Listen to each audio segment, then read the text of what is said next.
Ketvirtadienį Lietuvos parodų ir kongresų centre Litexpo prasidėjo 11-oji Vilniaus knygų mugė, kurioje šiais metais dalyvauja 200 kompanijų iš 7 šalių – Lietuvos, Lenkijos, Estijos, Baltarusijos, Japonijos, Italijos ir Gruzijos.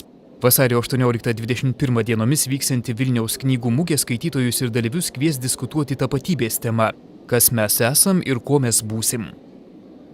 Knygų mugę atidariusi šalies prezidentė Dalia Grybauskaitė teigė, jog valstybė turi stengtis, kad knyga būtų prieinama kiekvienam Lietuvos gyventojui ir pasiektų ne tik didžiuosius miestus, bet ir provinciją.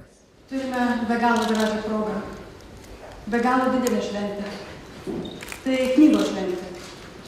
Su ją užaugau, su ją gyvenu kiekvieną dieną ir labai linkiu, kad mes kiekvienas knygą turėtumėme visokią ant savo stalo kiekvieną minutę.